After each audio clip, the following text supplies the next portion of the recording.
Thanks for coming. It's gonna be a fun talk. So we have slides up, everything's ready. So we'll just get started. So first of all, me. If you don't know me, I'm Mudit Gupta. I'm the CISO and interim CTO at Polygon Labs. I lead security and engineering at Polygon. Today, I'm gonna talk about Lazarus, which is the biggest threat actor in crypto, if you ask me, or if you ask the numbers. They have stolen the most amount of crypto among our threat actors in this space, and by far.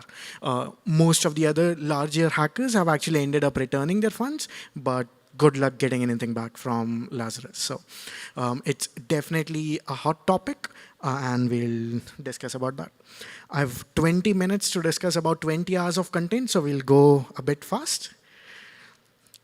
So first of all, like, who is Lazarus? They are a North Korean hacker group, which is notorious for compromising. They traditionally use all the Web2 attack vectors for compromising Web3 companies. So, but they didn't start at this. They started out in 2019 or so, 2009 or so, maybe 8, with just simple DDoS attacks against South Korea. I mean, that's how it starts in North Korea. But then they realized they can go global. So they started attacking banks and other big companies from 2014 or so. The Sony hack was a big one where they were inside the Sony systems for over 1 year before Sony realized, oh shit, someone's in here. Then they started focusing on crypto exchanges in 2017 because they realized, oh, these guys have lots of money and no security, so let's do it. But they hit the DeFi lottery in 2022 with the 600 million Axie hack, 100 million Horizon hack, and a few others. And that's when they actually started printing. Like, now it's a really big source of revenue for North Korea, which we definitely should be stopping. So let's talk about the top hacks from these guys. You can see the numbers here, and there is something interesting in all of this. Let's see if you guys notice that. The question is, how did they do it? We'll go over that, but do you see anything common in all of these hacks? I know it's a bit small to see from far, but I'll just give the answer. It's basically social engineering or phishing. Like, every single hack that Lazarus does starts from phishing or social engineering. So that is their signature move, and that's their expertise. Lazarus allegedly has around 25,000 operatives by best estimates. And they have the expertise in all the Web2 attack vectors. Most of the operators are based in North Korea, but Intel suggests some of them are in Thailand, some in China, some in Cambodia, and so on. So they are getting global slowly. Yes, it was phishing all along. Like, no matter how much we secure our keys and everything, if you get phished, it's a bad thing. Most of the phishing attacks as a category falls under social engineering. So it's a big category that you need to be careful about. I'll go over really quickly some social engineering techniques that they have incorporated, and just imagine like how many of those will you fall for. So one very common one right now is they get hired at your company. They'll do the interview, they'll do a great job at it, they'll do all of the homework you give them, and boom, they are your employee now. And if you are an employee, it's relatively easy to compromise your company. Zach did some research lately, and he found at least 15 companies in crypto that were employing North Korean hackers. There might be more that we don't know about, but this is definitely a big one. Another big one I've seen people fall for is VC investment. So you have lots of young founders here who are looking for VC investments, and this is one MO that these guys have picked up. They would reach out to you and say, hey, we are this big name VC or whatever, we invest in you, want to invest in you, and start chatting up with you. Now, they can attack you at various stages. It can be at the first stage where they say, hey, join this video call, and then the video call wouldn't work, and they'd say, oh, run the script to fix it, or let's use this another software to do it. And boom, once you install that or run that, job is done. But I've also seen them go through it at later stages and get to like legal paper side and then do it like, oh, we are getting this, having this trouble and this thing, can you help us or whatever. So that's one thing. News interviews are big one. Like they will act like, hey, I'm the senior reporter at Forbes or something. Can you do an interview with me? Things like that. And then same attack vector, fake video call software and things like that. Fake video call, job listings. This is a big one. This is what the Axie fell for.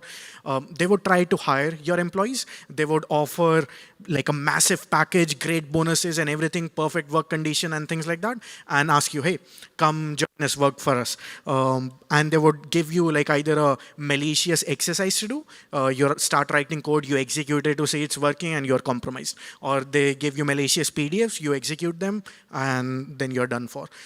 So there are a bunch of these things like using which they can get you.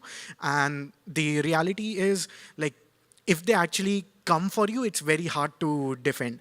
But there are some things you can definitely do and you should do. First of all is phishing awareness training.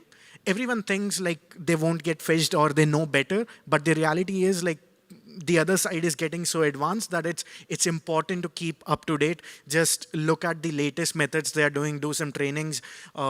If you have a security team, ask them to do phishing campaigns to make sure everyone in your org is safe. Because even if you are perfect, if the other guy in your org is stupid, you will still get tracked. Imagine a scenario where you're working on a GitHub repo together. You're following all of the best practices, but the other guy gets compromised. They end up pushing some malicious thing to your GitHub repo. You pull the code for your latest work and boom, you're gone as well. So it's very hard, but the only way to do it is to have proper training is to do it for everyone. You can't skip anyone. Then the other big thing is be skeptical of unsolicited communication. Like if you don't expect to receive any communication, then just ignore it. If it's important, then reach out again. Can be messages, emails, letters, anything. The other one is verify identity independently. It goes into like the rule of multiple factors of authentication everywhere, where like if someone does you to do something critical over Telegram, for example, make sure to verify it over Slack also, or verify over WhatsApp also to make sure it's the right person you're talking to, things like that. If a new person connects to you at this conference via Telegram, hey, I lead this thing at this company, blah, blah, blah, maybe ask them to send you an email from their corporate address to make sure it's actually them and you're not falling for another attack. Some of the operatives might be here with us learning how to get better. So we have to stay a step ahead of them. Avoid clicking suspicious things, use strong passwords, 2FA, keep software updated, educate yourself, and so on. Like I'm going really fast because lots of content to go through. The thing is, if they really want to get you, they will get you. There are so many attack vectors that it is almost impossible to defend against. So what we need is layers of security. Layers of security is what's going to help you. For example, you should architect your things in a way that even if you're compromised or even if one person is compromised, nothing is lost. This is why multisigs are very handy, if properly done. I'll come to that. But imagine a scenario where there is, let's say, even a 3x5 multisig. To compromise a 3x5 multisig, you need to compromise 3 people. Even if it's via phishing or social engineering, compromising 3 people at the same time, which might be using different mechanisms or might be physically located differently or will have different ways to responding messages, is very hard versus just compromising one person. So I can, like, if they want to compromise any one person, they will reach out to you now. You might get compromised today, or you might defend against 100 attacks and you might get compromised 2 years later. But eventually, you will fall if they want to come after you. But if they have to go after 3 people, it is very hard. Even if one falls, they will know and recover by the time they can get the second one. So just have more people in line, layers of security. And that's the other thing. Like, yes, social engineering is the common thread here, but actually none of the attacks are just social engineering. Social engineering is just a step inside the door. It doesn't give them anything if you architect things properly, and that's how things should be. You avoid social engineering at all costs. You make it hard and expensive for them to do it, but you architect your things in a way that even if someone is social engineered, nothing really happens.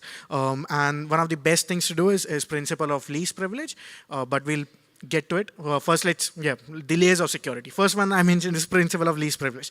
I really stand by it in the sense, like, I see in a lot of companies, like the CEOs and everything will say, oh, give me all the access. Like, I'm the most important person.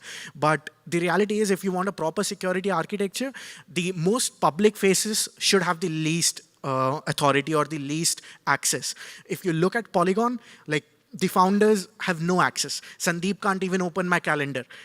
So it's just like, even if they get wrecked, the attackers will get nothing. Even me, I have less access than anyone reporting up to me, just because I am a bigger target. It's natural people will go after me. But yeah, you come after me, you will get nothing. So definitely follow principle of least privilege. Don't let ego come in between that, hey, I'm at a higher position, I should have more access or things like that. That is not how you secure things. Multiple factors of authentication is very important. As I said, like, if someone sends you on Telegram, verify it on WhatsApp and so on. MDM EDR is very underrated, but a very nice tool. It's basically corporate antivirus. And as I said, it's all about layers of security. You will stop 99% of the phishing attacks.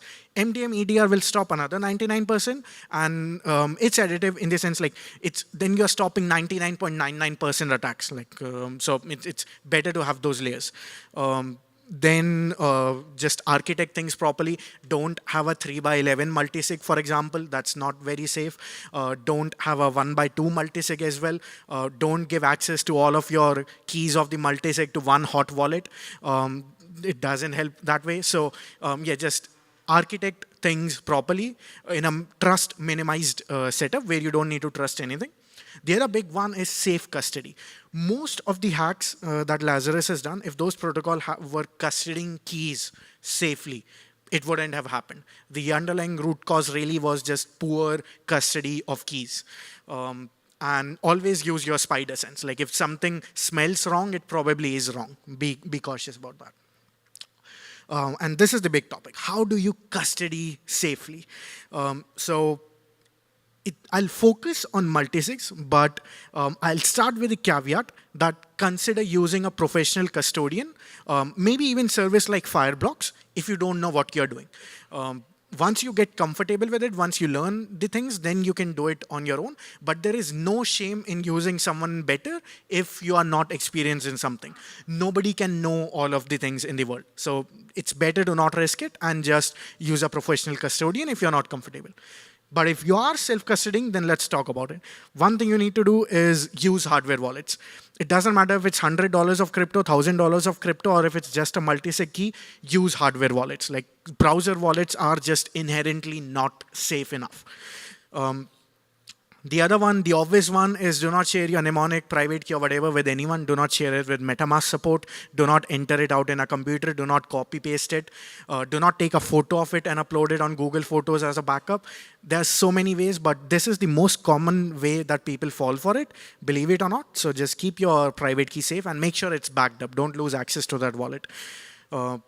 Then I'll get on some more dedicated tips. One is, if you're using hardware wallet, always try to connect it through Rabi or MetaMask or other browser wallets to websites. And the reason for that is then you can verify what's happening in your browser wallet as well. So you're basically, instead of completely just trusting the website, you're trusting your browser wallet to be safe, which has more chances of being safe. So yeah, you're connecting to Gnosis Safe. Connect your ledger to your Rabi and connect your Rabi to your Gnosis Safe. So whatever Gnosis Safe sends for signature, you verify on Rabi, and then you click execute, and then you verify on Ledger, and then you execute. Then you can consider using a dedicated device for signing, which should be semi-air gapped, which means you do not do anything else on it. You throw in a firewall and only whitelist these things you really need, like the Gnosis Safe app, and everything is blocked. So it limits the attack vector on that device significantly. Then use multisigs. It's a very basic one, but yeah, like, hardware wallets are totally fine, but definitely use multisigs. Before that, I will focus on one more point, which is verify what you're signing even on your ledger wallets. Like I know you only see hash sometimes, but you need to verify it. There is actually a good script by PC for verifying safe transactions. You can use that perhaps. That would take your safe transaction, convert the hash, and then you can verify that the hash on your computer screen and your hardware wallet matches. The reason for doing that is it protects you in the scenario where your computer is compromised or the website is compromised, and you are seeing one thing. You are seeing, okay, I'm transferring $100 to Alice, but the data that is being sent to your ledger is transfer everything to Bob. Which you don't want to do. But if you don't verify it on your ledger, there are so many ways in between the screen and the device, and your ledger, which can be compromised, which can change this. So you should verify always everything on your ledger device as well. When using multi-sigs, the other thing is ensure a secure threshold for signatures. So 3 by 11 is not secure. It's not the industry best practices, as some might claim. So just you have to balance out risk and practicality with security. So I'm not saying do like 99 by 100 multi-sig. It's not going to be practical. Nobody is going to follow it. But create risk profiles and set standards for what you are going to do. If it's very critical software, then I would say like use some ratios like 8 by 11, 9 by 12, something like that, very high ratio. So people would have to compromise like 8, 9 people to compromise what you're doing. The other thing is always segregate wallets based on their access and funds they hold. Don't just use one multisig for all purposes, for operations and everything. Like, don't use your critical multisig to do $10 payments. No, like have a separate operational multisig, have a separate treasury multisig, have a separate one for smart contract upgrades and so on. Just separate risks. So, and you can have different thresholds then accordingly. So your operations are not blocked. I'm expecting nobody is doing upgrades every day, so that multisig can be a lot more secure. If you're doing smart contracts every day, let's have a talk, something is wrong. But yeah, like ideally you should not be upgrading things every day. And I'm not gonna stop you from making $10 payments every day. That one you can do in a more practical way. Then for signers, try to use a diverse set of signing devices. And the reason for that is to compromise like a Windows machine plus MetaMask is a completely different risk profile than compromising Android plus Ledger Nano X with Bluetooth and so on. So the more diverse set of signing devices you have, the harder it's gonna be to execute an attack against you. You can argue that one stack is theoretically safer than the other, but having the diversity gives you security of both. It gives you benefit of the both worlds. And you can enforce, you don't really need to enforce it. If you let naturally people use what they want to use, you will have a diversified set. But if you somehow end up everyone with one set, you can ask them to move to another. The other big one I want to mention is do not ignore failures when signing. This is how WazirX and other folks fell for it. They signed a malicious transaction and they saw a failure on the screen because it wasn't the right one the app was expecting, and they was like, it's Web3, 5 failures, 1 success, it's normal, let's try again. But no, if you fail a critical, or if you have a failure on your critical device, figure out why it failed before moving on to more signatures. That is very important.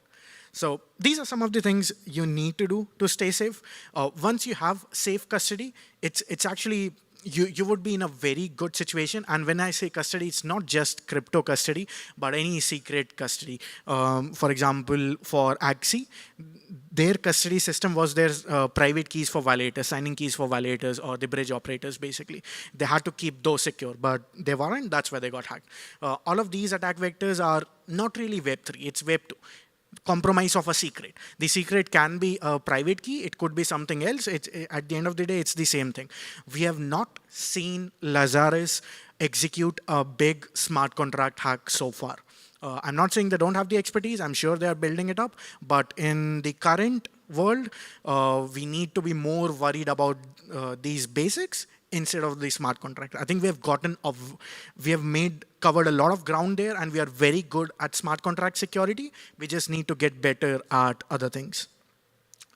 And that's it for today. Thanks for coming. I will open it up to questions. Awesome. Thank you very much, Mudit. Nice big round of applause for you. All right. First question on the screen, which I also had in mind. Do you think there's anyone from Lazarus in Devcon or even in this talk? What do you think, Mudit? Most likely, yes. Most likely, yes. When you were saying they're in Thailand, I was like, oh my God, they're in Thailand. So what's the possibility? I had a heckler yesterday at my workshop, so I don't know. But like the likelihood is if they are serious about this, so it does make sense for them to slip someone in. That's why just be careful with your security. Don't scan random QR codes for questions maybe. Yes. But this one, no, wait, this is not random. This is randomly generated, but it's not random. It's purposeful. There's a secret inside. You can get an NFT and it's 100% secure, right? Right, Mudit? Say yes. Yes. Yeah, very good. Thank you. Okay, next question. Did you say that Lazarus has 25,000 operators? I'm not sure, but was that what you said? Yeah. So nobody knows the exact number. Okay. But this is the best estimates from different intel sources that I've gathered. It's around 25,000. All right. Have you ever applied to work at... No, that's all right. Passkeys versus YubiKeys. What do you think? It doesn't need to be versus. It can be both. They just have multiple factors of authentication. I'm not a big fan of just using passkeys as your authentication mechanism because, again, then you're relying on a single medium. And the way passkeys are implemented, it's a whole different topic, but I have so many complaints. For example, like all of that would be, if you're using iPhone, it would be backed in your iCloud. If you're using Google, it would be with Google. Yes, it's encrypted, but people lose their password. So, again, it becomes a single factor, which you should be against, like have multiple factors of authentication every time. Exactly. I think echoing what he said, diversity in your security. All right. Do you think the guy asking if Lazarus members are here is from Lazarus?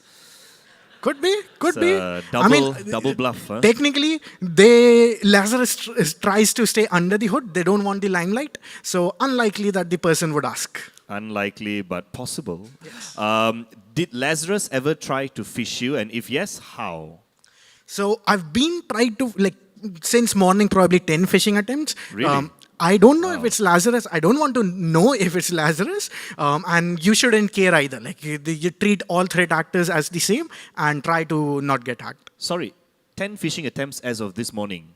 Yes, and most of the people sitting here probably had a few. Look up your emails and you'll see. What were the 10 phishing attempts? If you don't mind sharing a little bit so people are aware. Yeah, for sure. Just Telegram messages, Twitter messages, emails through those, and all of the attack vectors I mentioned here, probably half of them already happened since morning, and it keeps happening. The more public visibility you have, the more people will go after you, and the more security and that critical mindset you need. Don't trust anyone. I don't even trust myself. All right. Thank you. I mean... You don't trust yourself? Okay. Well, I hope you put your trust in the blockchain. Given your position, have you ever been a victim, maybe not perhaps of Lazarus, but have you fallen victim to a phishing scam or another type of scam before? We have detected at Polygon a few times when Lazarus tried to get in. In fact, even with our hiring program, we know at least 8 instances where they applied. Wow. We never even took their interviews, but it was obvious it's Lazarus.